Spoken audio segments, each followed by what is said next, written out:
ನಮಸ್ಕಾರ ಪ್ರೀತಿಯ ಬಂಧುಗಳೇ. ಭಗವದ್ಗೀತೆ ಅಧ್ಯಾಯ 7 ಜ್ಞಾನ ವಿಜ್ಞಾನ ಯೋಗ. ಶ್ಲೋಕ 17.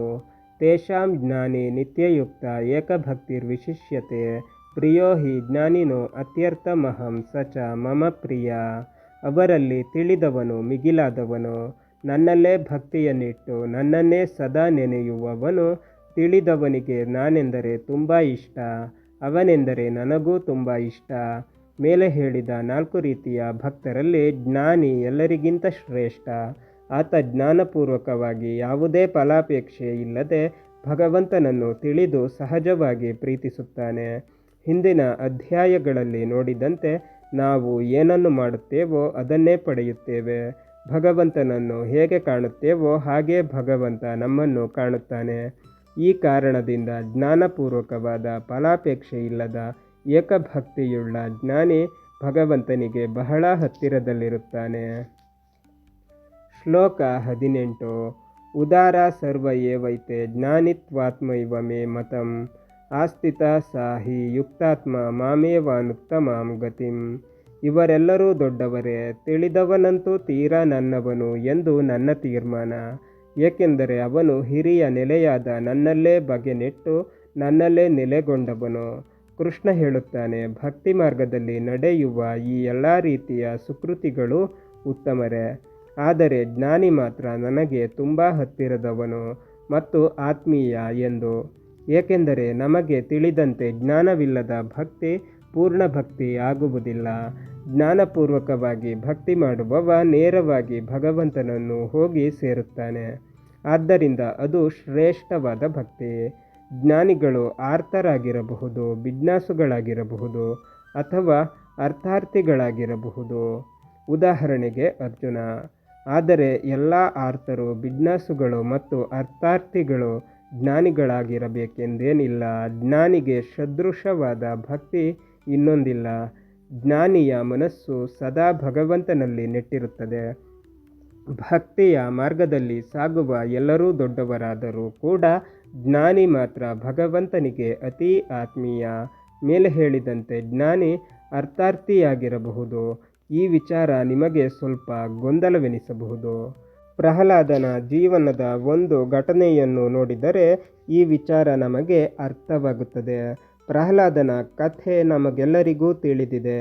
ಆತ ಮಹಾನ್ ಜ್ಞಾನಿ. ಇಂತಹ ಪ್ರಹ್ಲಾದ ತನ್ನ ತಂದೆ ಹಿರಣ್ಯಾಕ್ಷನನ್ನು ಕೊಂದ ನರಸಿಂಹರೂಪಿ ಭಗವಂತನಲ್ಲಿ ಒಂದು ಪ್ರಾರ್ಥನೆ ಮಾಡುತ್ತಾನೆ. ನನ್ನ ತಂದೆ ತಿಳುವಳಿಕೆ ಇಲ್ಲದೆ, ನಿನ್ನ ಮಹತ್ವ ಗೊತ್ತಿಲ್ಲದೆ ನಿನ್ನನ್ನು ನಿಂದೆ ಮಾಡಿದ. ಆ ದೋಷಕ್ಕೆ ಎಂದೂ ಪರಿಹಾರ ಇಲ್ಲ ಎನ್ನುವುದು ನನಗೆ ತಿಳಿದಿದೆ. ಆದರೂ ಅಜ್ಞಾನದಿಂದ ಆತ ಮಾಡಿದ ತಪ್ಪನ್ನು ಕ್ಷಮಿಸು ಎಂದು. ಇಲ್ಲಿ ಯಾವುದೇ ಸ್ವಾರ್ಥ ನಮಗೆ ಕಾಣುವುದಿಲ್ಲ. ಆದ್ದರಿಂದ ಇದು ಜ್ಞಾನಿ ಅರ್ಥಾರ್ಥಿ ಹೇಗೆ ಆಗುತ್ತಾನೆ ಎನ್ನುವುದಕ್ಕೆ ಉತ್ತಮ ನಿದರ್ಶನ. ಶ್ಲೋಕ 19. ಬಹೂನಾಂ ಜನ್ಮನಾಮಂತೆ ಜ್ಞಾನವಾನ್ ಮಾಂ ಪ್ರಪದ್ಯತೆ ವಾಸುದೇವ ಸರ್ವಮಿತಿ ಸ ಮಹಾತ್ಮ ಸುದುರ್ಲಭ. ಬಹಳ ಜನ್ಮಗಳ ಸಾಧನೆಯ ಕೊನೆಯಲ್ಲಿ ಅರಿವು ಪಡೆದು ನನ್ನನ್ನು ಸೇರುತ್ತಾನೆ. ವಾಸುದೇವನೇ ಎಲ್ಲೆಡೆ ತುಂಬಿರುವ ಪೂರ್ಣತತ್ವ ಎಂದರಿತ ಅಂಥ ಹಿರಿಯ ವ್ಯಕ್ತಿ ತುಂಬ ವಿರಳ. ಜೀವನದಲ್ಲಿ ಜ್ಞಾನಿ ಎನ್ನಿಸಿಕೊಳ್ಳುವುದು ಸುಲಭದ ಕೆಲಸವಲ್ಲ.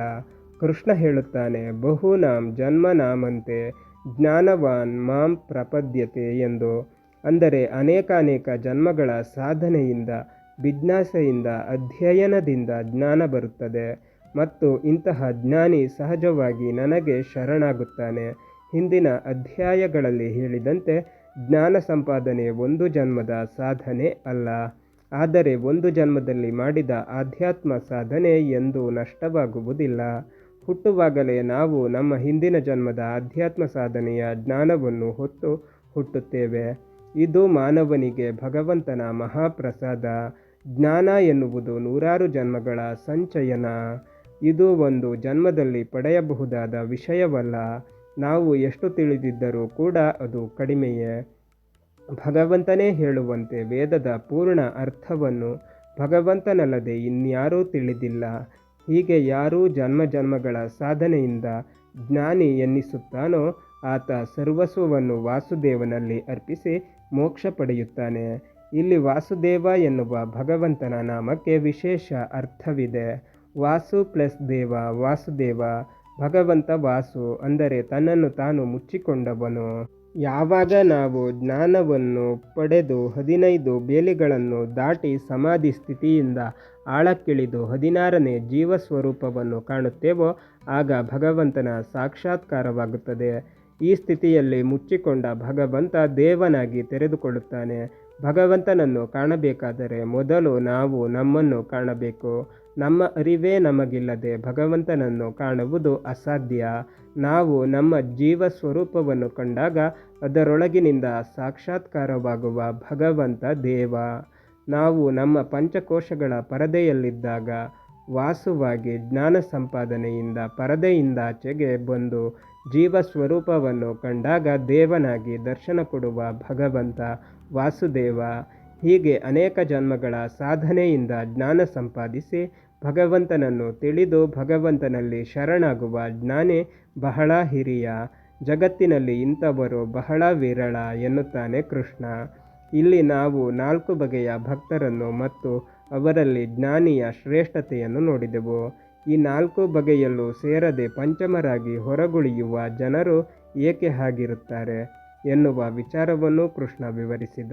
ಮನುಷ್ಯ ನಿಜವಾದ ಆಧ್ಯಾತ್ಮ ಮಾರ್ಗದಲ್ಲಿ ನಡೆಯದೆ ಎಲ್ಲಿ ಎಡುವುತ್ತಾನೆ ಎನ್ನುವ ಅಂಶಗಳನ್ನು ಕೃಷ್ಣ ಈ ಅಧ್ಯಾಯದ ಮುಂದಿನ ಭಾಗದಲ್ಲಿ ವಿವರಿಸುತ್ತಾನೆ. ಶ್ಲೋಕ 20. ಕಾಮೈಸ್ತೈಸ್ತೈರ್ಹತಜ್ಞಾನ ಪ್ರಪದ್ಯಂತೆ ಅನ್ಯದೇವತಾ ತಂತಂ ನಿಯಮ ಮಾಸ್ತಾಯ ಪ್ರಕೃತ್ಯ ನಿಯತ ಸ್ವಯ.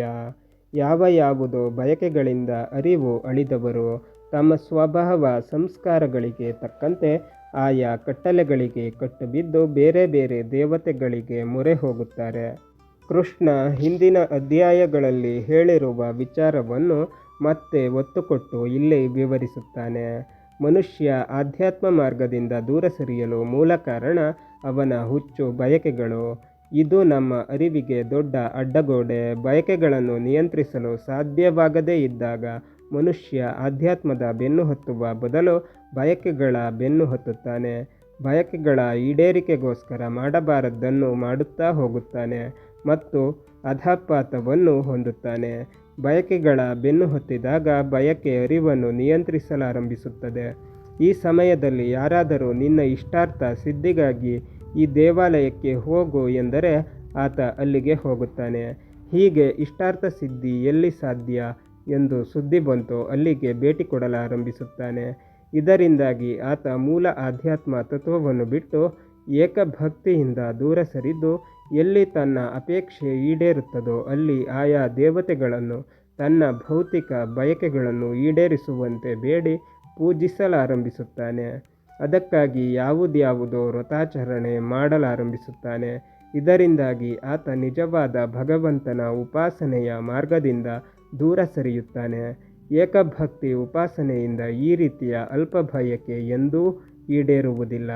ಏಕೆಂದರೆ ಯದನುಗ್ರಹ ಮಿಚ್ಚಾಮಿ ತಸ್ಯ ವಿತ್ತಂ ಹರಾಮ್ಯಹಂ. ಭಕ್ತರ ಸಂಪತ್ತನ್ನು ಇಲ್ಲದಂತೆ ಮಾಡಿ ಪರೀಕ್ಷಿಸಿ ನಂತರ ಅವರನ್ನು ಉದ್ಧರಿಸುವುದೇ ಭಗವಂತನ ಸಂಕಲ್ಪ. ನಮಗೆ ಏನು ಬೇಕು ಎನ್ನುವುದು ನಮಗಿಂತ ಚೆನ್ನಾಗಿ ಭಗವಂತನಿಗೆ ಗೊತ್ತು. ಆತನ ಅನುಗ್ರಹ ಮಹಾಪ್ರಸಾದ. ಈ ಅರಿವು ಬಯಕೆಗಳ ಬೆನ್ನು ಹತ್ತಿದವರಿಗೆ ಇರುವುದಿಲ್ಲ ಮತ್ತು ಇದರಿಂದ ಅವರು ಭಗವಂತನ ಅನುಗ್ರಹದಿಂದ ವಂಚಿತರಾಗುತ್ತಾರೆ. ಏಕೆ ಹೀಗೆ? ಏಕೆ ಎಲ್ಲರೂ ಒಂದೇ ರೀತಿಯಾಗಿ ಭಗವಂತನನ್ನು ಪೂಜಿಸುವುದಿಲ್ಲ? ಇದಕ್ಕೆ ಕೃಷ್ಣ ಹೇಳುತ್ತಾನೆ, ತಂತಂ ನಿಯಮಮಾಸ್ತಾಯ ಪ್ರಕೃತ್ಯ ನಿಯತ ಸ್ವಯ. ಪ್ರತಿಯೊಂದು ಜೀವಕ್ಕೂ ಅದರದ್ದೇ ಆದ ಪ್ರಕೃತಿ ಇದೆ ಎಂದು. ಇಲ್ಲಿ ಹೇಳಿರುವ ಪ್ರಕೃತಿ ಎಂದರೆ ಒಂದು ಜೀವ ಸ್ವಭಾವ ಹಾಗೂ ಇನ್ನೊಂದು ಪರಿಸರ ಮತ್ತು ಹುಟ್ಟಿಬಂದ ಮನೆತನದ ಸಂಸ್ಕಾರ. ಮನುಷ್ಯನ ಈ ಜೀವ ಸ್ವಭಾವವನ್ನು ಎಂದೂ ಯಾರಿಂದಲೂ ಬದಲಿಸಲು ಸಾಧ್ಯವಿಲ್ಲ. ಒಬ್ಬೊಬ್ಬರ ಸ್ವಭಾವ ಒಂದೊಂದು ಥರ. ಈ ಕಾರಣದಿಂದ ಏಕರೂಪ ಸ್ವಭಾವ ಈ ಜಗತ್ತಿನಲ್ಲಿಲ್ಲ. ಈ ಭೂಮಿಯ ಮೇಲೆ ಎಷ್ಟೋ ಬಾರಿ ಭಗವಂತ ಮತ್ತು ಅನೇಕ ಮಹಾತ್ಮರು ಅವತರಿಸಿ ಬಂದು ಸತ್ಯವನ್ನು ಬೋಧನೆ ಮಾಡಿದರೂ ಕೂಡ ಏಕಧರ್ಮ ಸ್ಥಾಪನೆ ಆಗಲಿಲ್ಲ. ಕಾರಣ ಏನೆಂದರೆ ಸ್ವತಃ ಭಗವಂತನೇ ಬಂದು ಹೇಳಿದರೂ ಕೂಡ ಸತ್ಯವನ್ನು ತಿಳಿಯಬಲ್ಲ ಜೀವ ಸ್ವಭಾವವುಳ್ಳ ಜೀವ ಮಾತ್ರ ಆ ಸತ್ಯವನ್ನು ಗ್ರಹಿಸಿ ಒಪ್ಪುತ್ತದೆ. ಉಳಿದ ಜೀವಗಳು ಈ ಸತ್ಯವನ್ನು ಗ್ರಹಿಸಲಾರವು. ಇದು ತೀರಾ ಸಹಜ. ಆದ್ದರಿಂದ ಕೃಷ್ಣ ಹೇಳುತ್ತಾನೆ, ಸತ್ಯವನ್ನು ಒಪ್ಪುವುದಕ್ಕೂ ಕೂಡ ಜೀವಕ್ಕೆ ಯೋಗ್ಯತೆ ಬೇಕು ಎಂದು. ಹೀಗೆ ಜೀವಸ್ವರೂಪದ ಯೋಗ್ಯತೆಗನುಗುಣವಾಗಿ ಅವರವರಿಗೆ ಇಷ್ಟವಾಗುವ ದೇವತಾ ಉಪಾಸನೆ ಪ್ರಪಂಚದಲ್ಲಿ ನಡೆಯುತ್ತದೆ. ಈ ಕಾರಣದಿಂದ ಪ್ರಪಂಚದಲ್ಲಿ ಎಲ್ಲರೂ ನಿಜವಾದ ಭಗವದ್ಭಕ್ತರಾಗಲು ಸಾಧ್ಯವಿಲ್ಲ.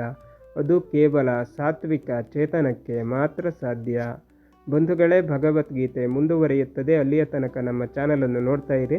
ಎಲ್ಲ ವಿಡಿಯೋಗಳನ್ನು ನೋಡಿ, ಶೇರ್ ಮಾಡಿ, ಲೈಕ್ ಮಾಡಿ, ಕಮೆಂಟ್ ಮಾಡಿ, ಹಾಗೆ ನಮ್ಮ ಚಾನಲನ್ನು ಸಬ್ಸ್ಕ್ರೈಬ್ ಮಾಡಿ.